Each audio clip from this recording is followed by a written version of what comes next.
Okay. Hey everybody, my name is John Asher, and this is my ethical dilemma, which is the removal of vehicle lanes against the wishes of the populace. Sounds simple enough, or sounds something like completely harmless, don't you think? Well, let's take a look. First, let's establish the location. In a suburb of Los Angeles known as Highland Park, with a population of over 60,000. The street is known as Figueroa.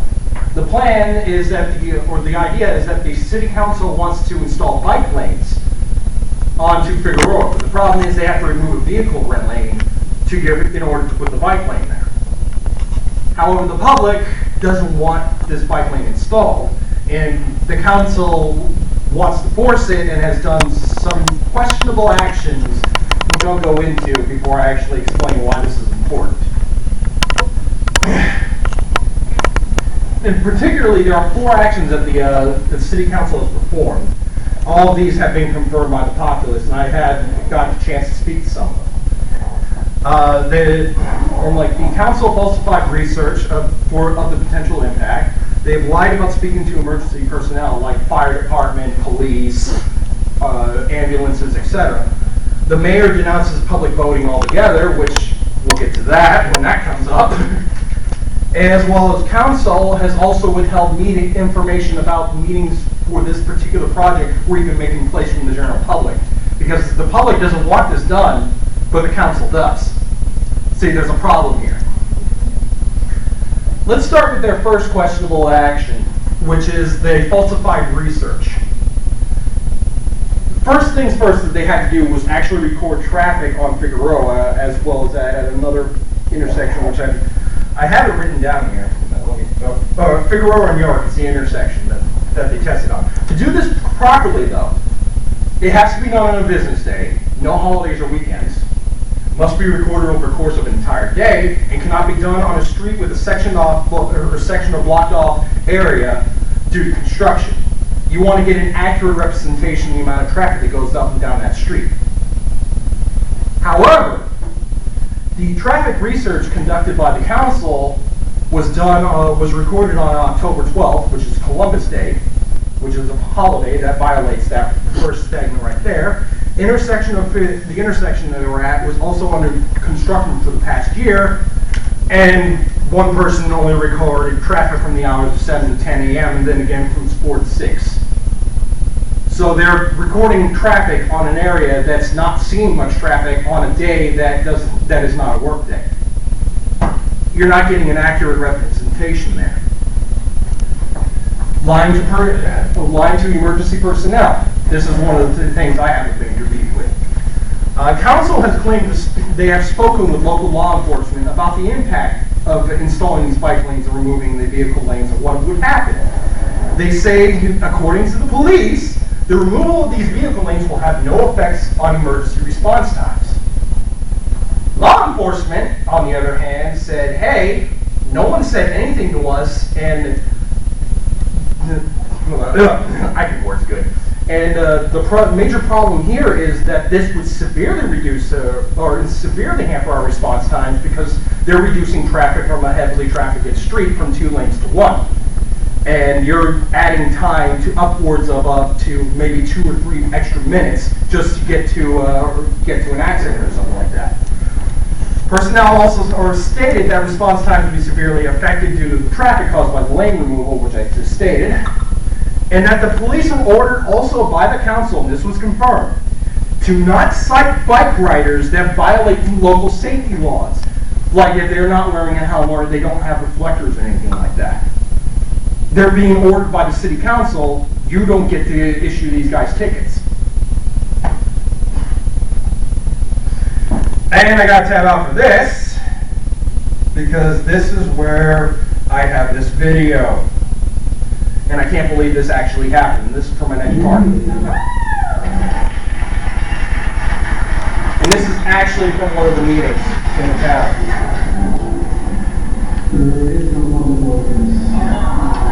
That is the mayor of Highland Park.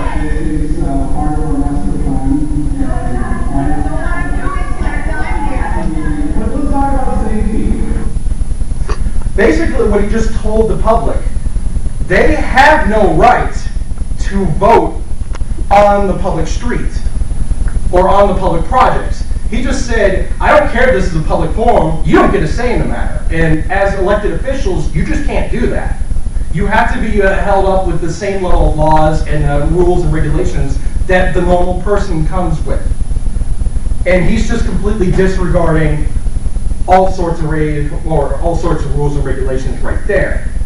Man, it also implies that the mayor just doesn't care how the public feels about his actions. He's just saying, I don't care, I'm in charge, I'm going to do it whether you like it or not. There's a major problem with this. There was also the withholding of the meeting info. Council failed to inform the public about city meetings covering public projects. Some citizens, which the one I interviewed, only learned by word of mouth. Only group that was actually informed was the Bicycle Coalition, which does not consist of Highland Park natives.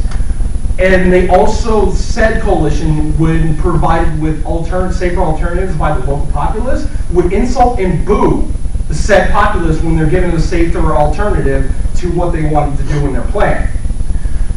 In addition, council planned on removing parking lots on top of the vehicle lanes, which they didn't tell anybody about. Local impact. This is just an example of what's been going on over the past year. Severe traffic backup with accompanying pollution. Local businesses have reported drops in sales upwards to 15%. This was actually confirmed by one of the business owners that I spoke to. Severely hampered emergency response times. Accident rates have increased, confirmed by the LAPD.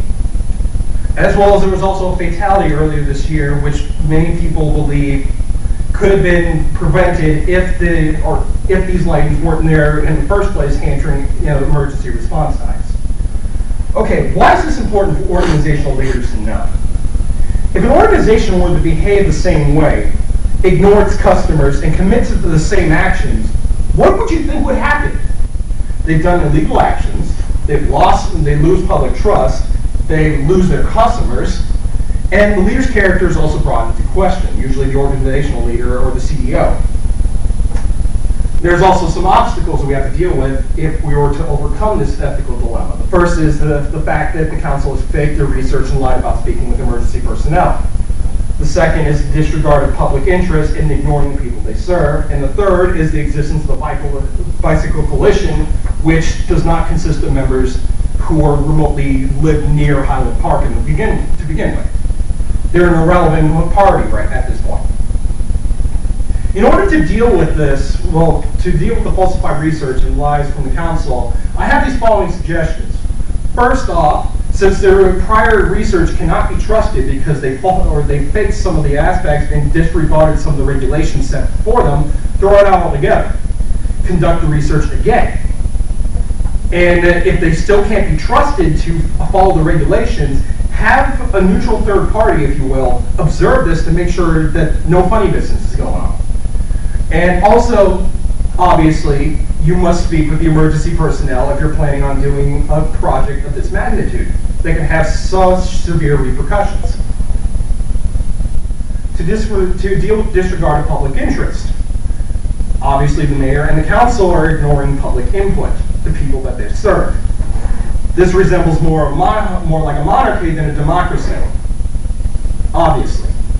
Drastic solution would involve the removal of the mayor and council from power and electing new officials who respect public interests. Though this should only be a last resort if the leaders fail to change their ways. Give them time to actually wake up and say, hey, maybe what I'm doing is unethical. Maybe I should change that. And if they don't, then deal with them. In short, they should not be above the law. To deal with the bike lanes interference, or the Bicycle Coalition's interference, first of all, since they don't consist of members who live, or anyone who lives in Highland Park, they present a conflict of interest. And they've also been paying money to the council backdoor, though that's only speculative. I've only heard rumors from locals in that area, so I'm not going to confirm or deny that. They ignore and mock the natives, which I have in that video. There's parts where the Bicycle Coalition actively insults people voicing their concerns. And I feel if the coalition is really necessary, then have it elect members who are native to Highland Park and who actually understand what goes on in their city. So then that eliminates the conflict of interest right there. Otherwise, the coalition has no business in city affairs. This obviously makes sense. All right, for these particular obstacles I come across, I've decided to use the virtual ethics application. And I'm also going to be explaining the impact and advice. I talk with my hands a lot. First and foremost, this is a warning to what happens when leaders in an organization abuse the authority and power that they're granted. Obviously, that has severe repercussions. Consumers of that organization will lose faith in the organization, resulting in 3 possible outcomes. First being challenges to the organization's decisions, abandoning the organization altogether, and thus the company is doomed to fail without any consumers for its products. The advice I would say is the leader must ask himself, who do we serve? The public or ourselves? This implies that the leader must decide, am I going to serve the people that I'm supposed to serve, or am I going to serve my own self-interests? Obviously, you should know the answer to this. Always do the right thing, which is one of the things I'm suggesting, because that's the way my brain is wired. I can't fathom these types of actions, and my idea would be always don't do anything that's only going to get you something, but you know what I'm trying to say, and I'm stumbling over my words. Never perform an action at the expense of others just because it's easier than the ethical route. Because I've seen so many people take the easy way out because they didn't want to do it the right way. Just to save money or some time or something like that, people will cut corners, obviously. This can also cause doubt in motivations, no matter the organization's original intentions. Easy to say, hard to do or basically in practice. From warning to what happens should a company lies and fakes research to get what they want, regardless of the consequences. Obviously, the falsified reports of traffic as well as speaking with personnel. Lying on such a large scale is just plainly unacceptable. Leaders should never stoop to a level when lying is necessary, obviously. Leaders should lead by positive example for others to emulate. And leaders should also heed the input from their consumers. When leaders ignore those that they serve, particularly the public as a whole, trust is easily destroyed, hard to rebuild. Leader's character is brought into question if said leader has made known that he only has selfish interests within the organization. Leader lying betrays public trust and is just simply wrong. And for the third one, avoid biased support for a project and catering to an irrelevant demographic, which basically is the antithesis of the idea of the virtual ethics model. Suiting the needs for a group that has no business the project and results in loss of the resources. And this is something I actually mentioned in my paper. It's like this idea right here. It's like a restaurant deciding to sell blankets instead of food, just because 3 or 4 people out of the hundreds served said they were cold instead of being hungry. It makes no sense for someone to do that. Why suit the needs of a few when they're irrelevant to what you're actually supposed to be serving? Decisions must be guided by the relevant community. An ignored organization gives the impression that it's bought and paid for. Hence why I brought up the bribery allegations from the bike coalition towards the council. It's just a reinforcement of the idiom, if you scratch my back, I scratch yours. This should be avoided at all costs. Leaders should always act in the best interest, not in personal gain. All right, and let's have some closing thoughts, because I'm going to wrap this up. The council's decision of removing vehicle lanes for bike lanes obviously is unethical. As elected officials, the council and the mayor's actions are inexcusable as they believe that they're above the law. They have forgotten that they are public officials and are subject to public scrutiny. This also reminds me of our first homework assignment when we were talking about that guy who, or I'm trying to, I'm stumbling over my words. I believe he was the Waste Management Commissioner or whatever, where he basically did something similar where he didn't care what people think he had. He just pointed at your purse. Yeah. And as leaders, we have a duty to ensure the well-being of those we serve. Obviously, it's something you should take to heart. One should not have to compromise their morality or ethics just to achieve a goal. Now, this is one of the things that every single time I've had to do that, I always feel sick to my stomach. Because I can't believe I would reduce myself to that level. And it never sits right with me. All right, since we're done with closing questions or closing thoughts, any questions? So why are they? Is it? I mean, the bribe idea, is that why they're doing this? That's what's been implied, and according to people who live there.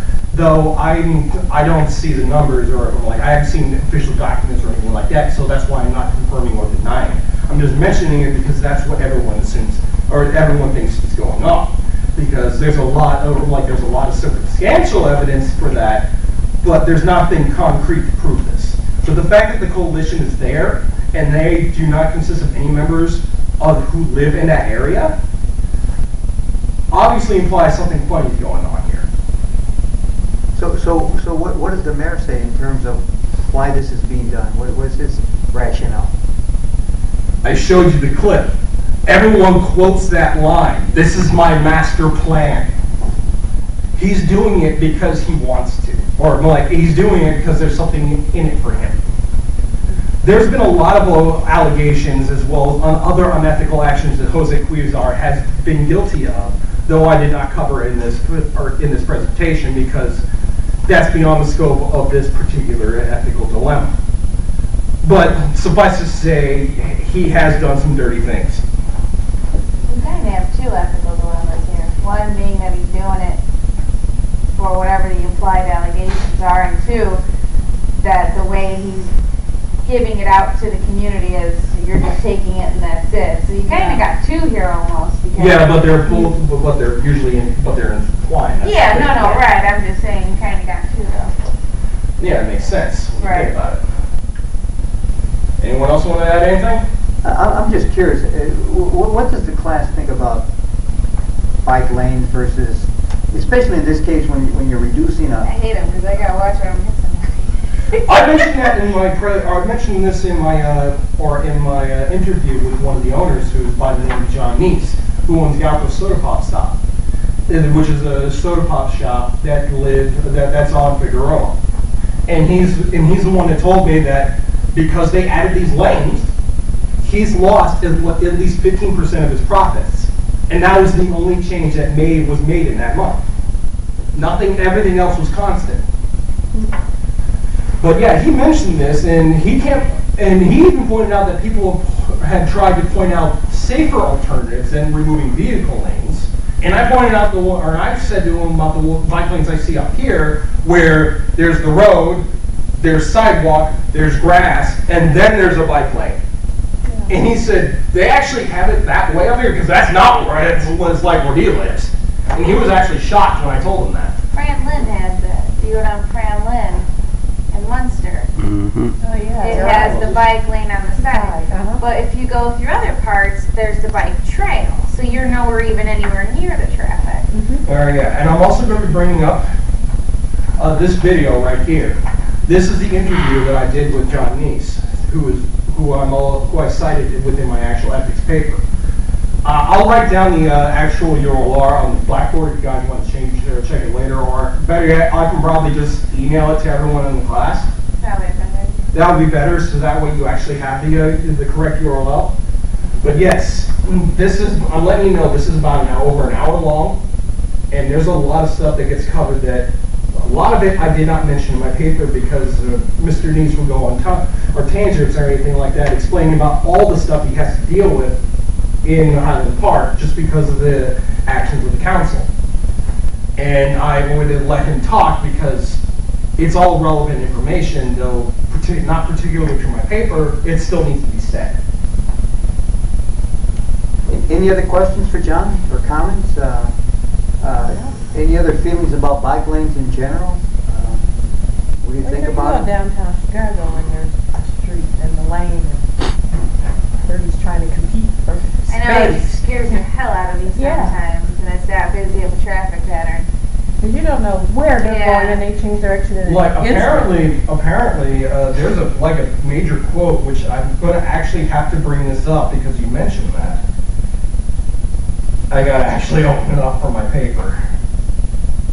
That I quote Mr. Neese in this, where he talks about a friend of his from, or like someone came into a store from Holland, and this guy was asking, why is there so much traffic on the street? I'll actually bring up the quote. All right, let's just find it.